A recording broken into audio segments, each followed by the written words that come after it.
This episode of CU Live is brought to you with support from Stoff's Coffee Roasters. Since 1988, Stoff's has been offering specialty coffee hand-roasted right here in Central Ohio. Stoff's is also a proponent of meaningful community conversations, whether online or in person. Visit their website at stoffs.com for the latest information on their locations, or to order online and enjoy a cup of Stoff's while you watch this episode. Hello, welcome to CU Live. I'm Susan Post, Associate Editor of Columbus Underground, and today I have with me Densil Porteous, who is the Executive Director of Stonewall Columbus and CEO of the Pride Fund. Thank you so much for having me. Glad to be here. Thanks for joining us today. So what I want to talk about today is, the future of Stonewall and Pride in Columbus.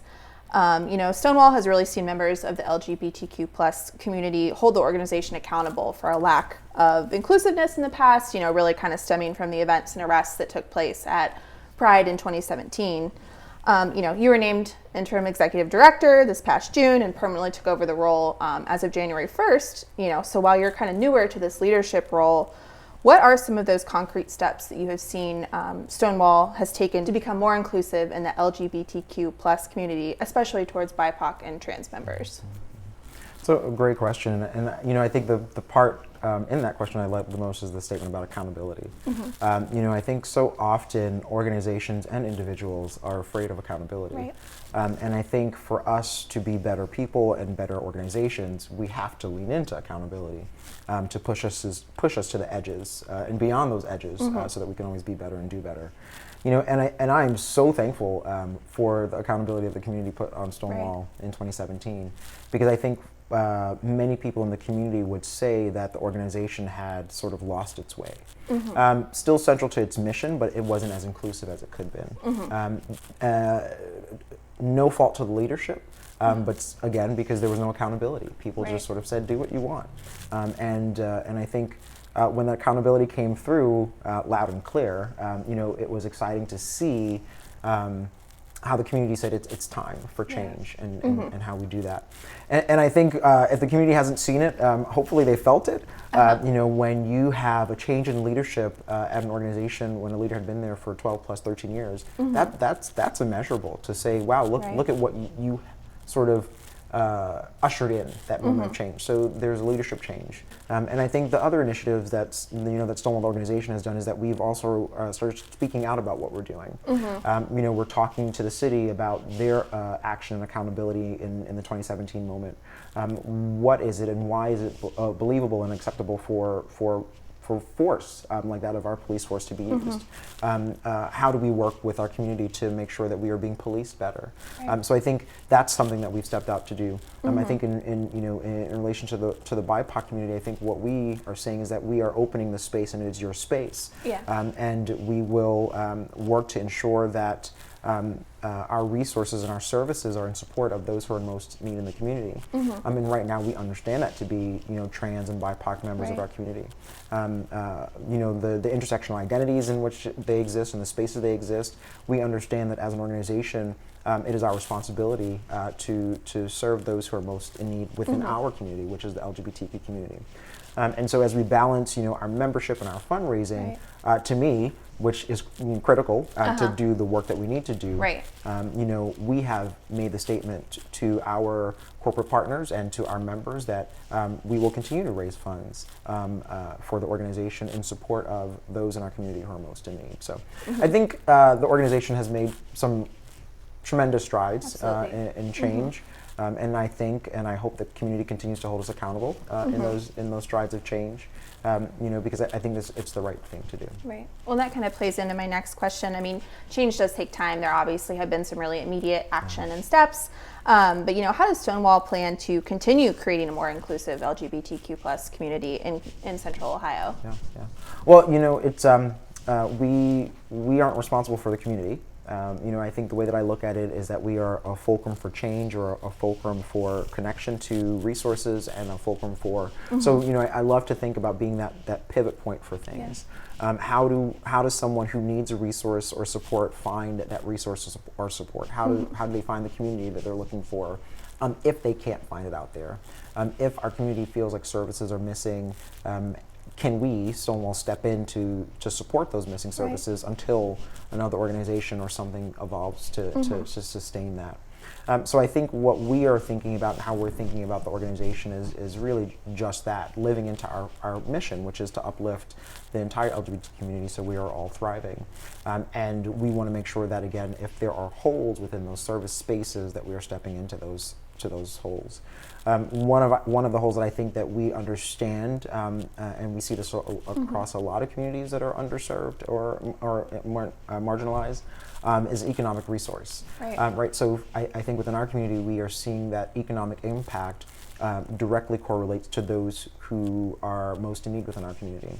Our trans community members, our BIPOC community members who are often disenfranchised from employment, systemically treated differently because of race within lots of structures. So we want to start creating programs that are economically empowering to those communities, that ensure that they understand their value and their worth, but then also ensure that they are able to be empowered on their own, so that they don't always feel like, hey, I have to depend on Stonewall for whatever resources. No, in our sort of programming, what we're hoping is that people walk away feeling like I have the tools to help me continue to be successful in the future. Great.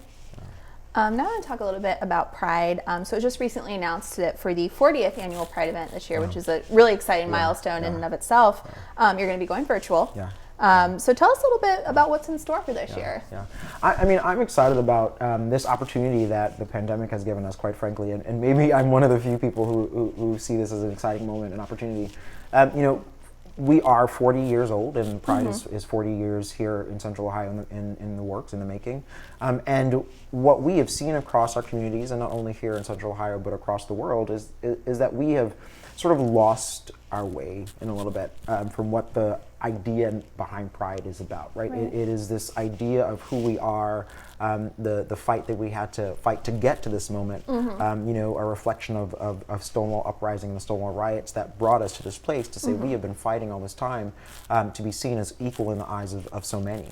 And what we have lost along that way is sort of this corporatization of Pride, that we have allowed the marketing and the jeering to be more important than the bodies and the people. And so what we'd like to start to do here is to start thinking about how we return pride to the community, how we work with our corporate partners and our sponsors to think critically about how those dollars impact the community in which they do the work and in which their employees live. And so this virtual moment, one, gives us that opportunity to sort of take a pause and see what that looks like. But it also gives us an opportunity to see if our corporate partners will still be in the game, right? To say, even though we don't have, a big show of it, we can still submit a video, we can still invest in the community through this sponsorship. Because those sponsorship dollars are directly what allow us to do the work that we do 365 days a year to support the community. We are also thinking about how we break up Pride into smaller moments throughout the month, right? I think traditionally in Central Ohio, people have heard about just Pride Weekend or Pride Week, and we're shifting that to Pride Month. It is Pride Month recognized throughout the country here in the U.S., and we want to make that statement known here in Central Ohio and in Ohio in general, that we are representing Pride Month. Now, of course, our Pride goes much longer than that and further than that. It's 365 days a year. But I think symbolically it means something. It matters to elevate it to this level. Absolutely. So the hope is to work with the city and the county and our other members to do sort of a kickoff to the month. The city has been so lovely in lighting up the City Hall in rainbow colors in the past. So we want to open the month with a ceremony of opening, lighting up City Hall and still doing virtual celebrations throughout the month and activating the Stonewall building.